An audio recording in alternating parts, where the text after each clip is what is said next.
Yo, what's going on, guys? Good morning, good afternoon, good evening, wherever you are. How's everybody doing? Just heading for a little workout, guys. So listen, this is it.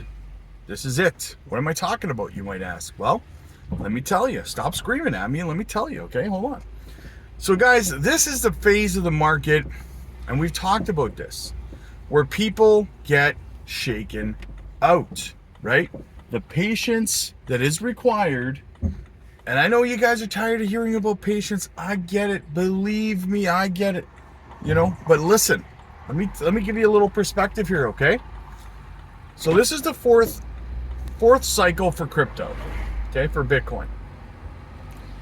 In the first three, okay, Bitcoin usually tops in crypto, right? We top the first cycle. I believe it was about 526 days after the Bitcoin halving. We reached the peak of the bull run, okay, for that cycle.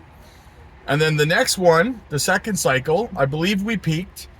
I believe this was 2017. We peaked about 515 days after the Bitcoin halving. Okay. Last time, 2020, 2021, we peaked about 590 days after the Bitcoin halving. Okay. Right now, we are only about 60 days past the Bitcoin halving. All right. So that should give you some perspective on where we sit in terms of when the top is, because I get asked all the time, Rob, when do you think the top is? When do you think the peak of the bull run is? Well, if we average it out, it's about 525 days, let's say, after the Bitcoin halving, okay? So we're not even close. We're not even kind of close, guys, to the top, right? It's going to happen next year, right? So everyone needs to chill. I know most of you guys are chill. I know most of you guys are chill. Most of you guys get it. Most of you guys are still accumulating like me. Fantastic. But there is some of you guys who need perspective, okay? Again, an average of over 500 days between the Bitcoin halving and the peak of that cycle. We're 60 days past the Bitcoin halving in this cycle, okay? We have a long road ahead of us here in terms of price action. And that doesn't mean things are just going to go sideways for 500 days. They're going to go in an upward trajectory. Just at first, it's going to happen slowly over time, right?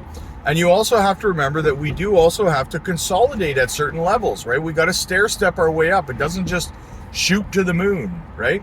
Nothing goes straight up. So there's going to be multiple 25 to 40% dips throughout this entire bull run. And you have to be strong enough to withstand it and patient enough to be able to not lose your cool and to just a dollar cost average and keep filling up your bags, right? That's what this is, guys. So that's where we are, okay? So you have to tell me, or answer the question rhetorically, of course. Which investor are you? Right? That's what you have to really think about here. Are you the guy, are you the girl, or anything else, whatever you identify as? I'm not here to offend anybody. Are you that person that panics, gets frustrated, gives up, and sells either at a loss or sells and then chases green candles when things finally start going parabolic? Or are you the person who makes life-changing wealth by dollar cost averaging through these times, stuffing your bags to the brims, right?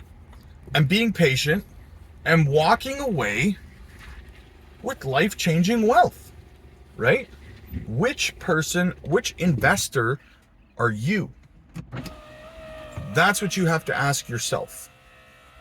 Are you going to allow the market to shake you out because you can't wait, right? History has shown, guys, like I said, 500 days after the halving, that's usually when we peak, roughly. We're 60 days past the halving right now, guys. 60 days, okay? the entire market's not going to change. The cycle's not going to change by that dramatic a degree, going from an average of around 500 days after the halving to 60, right? Like, I don't know what world someone's living in where they think that. And listen, every cycle you saw the same thing. You saw people saying, oh, we already peaked, the bull run's over, all this stuff. You see those people, guys. Ignore those people. They're stupid. Either they're doing it for clicks or they don't know what they're talking about, right? One of the two. People who are saying that we've already peaked, that the bull run's over, those are people, despite what they say, who have never been through a cycle before. They're just telling you that they have. Because if they had been through a cycle before, they would know better than to say what they're saying, right? So if you're watching a YouTuber who's saying that right now, or following someone on X who's saying that right now, I would stop following them. I would stop subscribing to them because they don't know what they're saying. They're just saying things for clicks, right? They're not saying things based on experience, and that's important, right? You want to follow someone like myself who's been around for a couple of cycles and can tell you, guys, we're not even close to the top. Not even kind of. And I've been saying that for a while now. I get people asking me, well, when should I sell? When should I, we're not even close. We're not even close to that. We are in so much heavy accumulation phase right now. It's not even funny, guys. So definitely, I love you guys. You guys are most of you guys are really, really calm and cool in DCing, and I love it, guys. Hit the like, hit the subscribe button, guys. Click that join button to support the channel. It means a lot. It really does. It helps the channel out. It keeps me doing this, guys. Trying to get to do it full time. Jump over to the Patreon. We're going to be teaching you guys how to do some charting. We're going to be teaching you guys a lot of things. My portfolio's over there. We drop gems and stuff. So jump over to the Patreon as well. Links down below. Follow me on X. Once again, like and subscribe, guys. I'll see you guys later.